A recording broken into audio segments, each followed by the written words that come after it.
Hello everyone, welcome to the Old Man and the Read. My name is Jerry. Today I'm going to discuss another of my very favorite writers, JM Coetzee. Coetzee was just an incredibly good writer. He was born in 1940 in South Africa, and so he was mostly a South African. Later in life moved to Australia. So he's listed as a South African and Australian novelist. But he was the winner of numerous literary awards, including in 2003 the Nobel Prize for Literature. Just an exceptional writer, wrote some very interesting, sometimes disturbing, sometimes rather curious books, but it was his writing itself that I liked so much. Some of the stories are a little strange. But anyway, I'll show you the books I've read by him and try to say a little bit about him. The first I have was published in 1977, and this is In the Heart of the Country. And it's narrated by the grown daughter of a farmer who lives out in the isolated outback of South Africa. Her mother had died when she was a baby, and her father had been wanting a son, so he was pretty distant and just ignored her most of the time. The only time he would pay attention is when he wanted some kind of a chore done, like taking off his boots.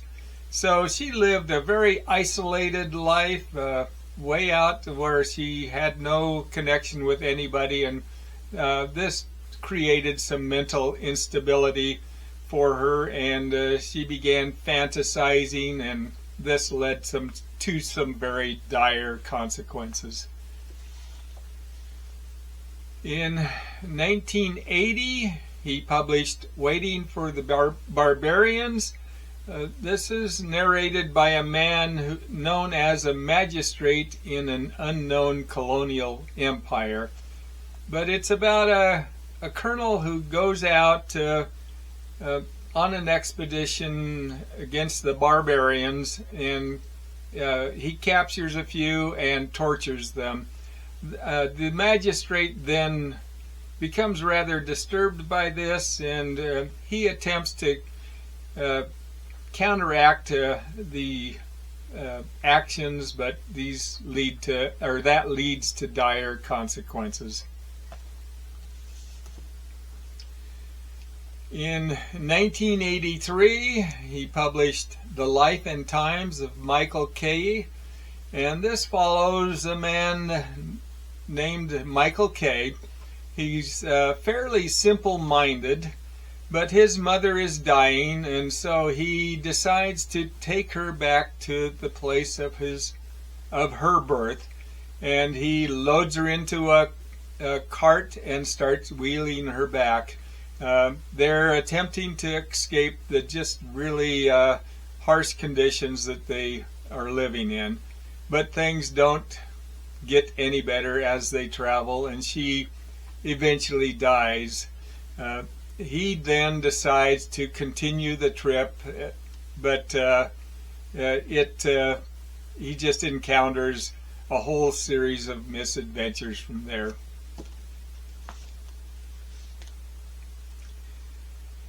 In 1986, he published Foe. This is about a woman named Susan who has been adrift on a rowboat that eventually lands on an island. The island is inhabited by a couple of people, Crusoe and Friday. She's there for about a year or so, and then is rescued. But when she gets back, she decides she wants to write a book, and so she contacts an author named Daniel Foe. In 1990, he published Age of Iron. This is about an old woman named Mrs. Curran. She lives alone in Cape Town, and her husband had died long ago, and her daughter lives in America. But she is diagnosed with cancer and has been told that it's terminal. But she finds a homeless man living nearby, and at first she attempts to try to drive him out, but eventually decides to accept him, and this turns her whole life changes because of this.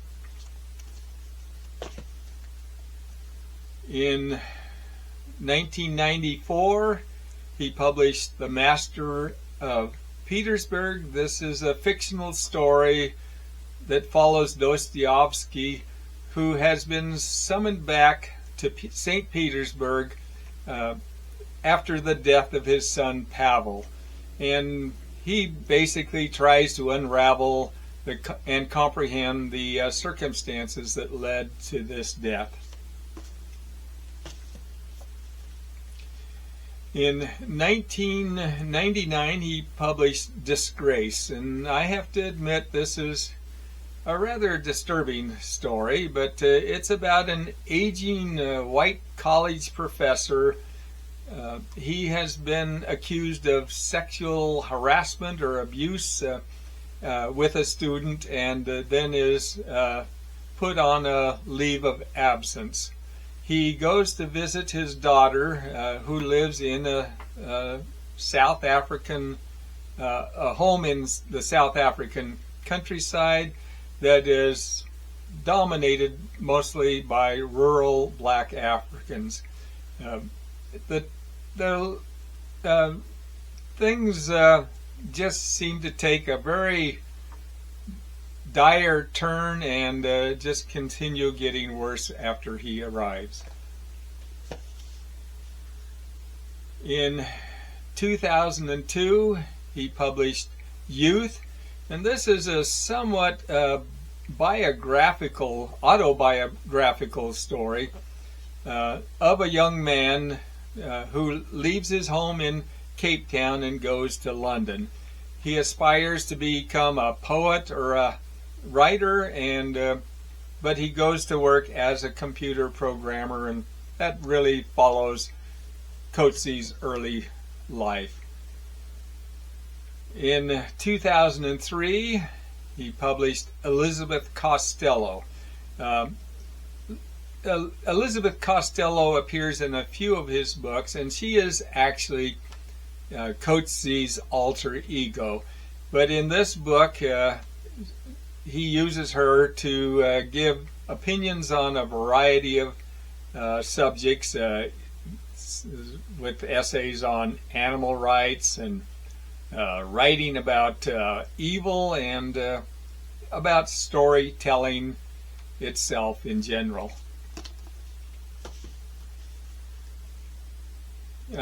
2005, he published Slow Man. This is about a 60-year-old man who loses a leg in a bicycle accident. Now, he's very cantankerous and refuses to be fitted with a prosthesis. So he then has to hire nurses to help care for him. He falls in love with a young married nurse that had come to work for him, and eventually blurts that out to her. She's very uncomfortable with this, but at this point, Elizabeth Costello suddenly appears in the story. She's apparently writing a book, or is the author of a book about the gentleman, and otherwise seems to have no apparent role in the book itself, but she does introduce some very surreal twists to it. In 2007, he published Diary of a Bad Year. In this one, he has 3 separate narratives going almost on every page, but one of them is basically random essays, and the other 2 are one follows the author of the essays, and he's infatuated with a woman, and so the other narrative is from her point of view. So in 2009, he published Summertime. This is a memoir of Coetzee, and it takes place mostly in Cape Town and is told from the perspective of 5 different people. In 2013, he published the first of a trilogy of books. The first one is titled The Childhood of Jesus, and it follows a man named Simon who has taken on a small boy, David. They arrive at a place called Novella after a very perilous journey. The man is not the father of David, but is just taking care of him, but he decides that he's going to search for David's mother. He eventually finds a woman named Eunice, who he decides will be David's mother. In 2016, he published the second in the trilogy, The School Days of Jesus, and this continues the story of Simon, Eunice, and David, who they are the parental figures of.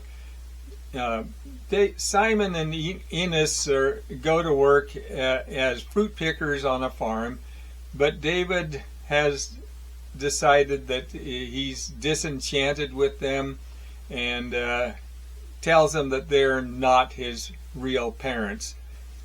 David resists a traditional education, and Simon tries to understand him and get his point of view. In 2019, he published the last of the Jesus books. This is the Death of Jesus, and it follows David, who's now attained the age of 10, is still continuing to take care of him, Simon and Eunice, and David is now a gifted football player in the story, and he's recruited by an orphanage to play for them. But in order to play for the orphanage, he must renounce his parents or parental figures and call himself an orphan. He does this, but things just don't work out as well as he had hoped, and eventually he becomes quite seriously ill.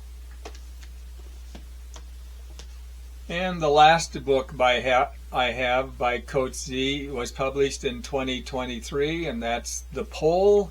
And this is a story of a very strange, one-sided love affair.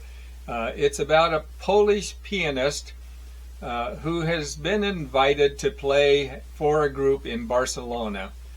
After the event, one of the organizers of that concert starts receiving messages from the Polish pianist, and he is indicating that he's fallen in love with her and keeps wanting her to come meet with him. She at first ignores his requests, but eventually agrees to meet with him, and the story follows from there. But those are the books I've read by JM Coetzee. Extremely good writer, wrote some rather curious, puzzling books at times, but just really well written and enjoyable reads. So I want to thank you for watching, and hopefully you'll watch another video. Thanks.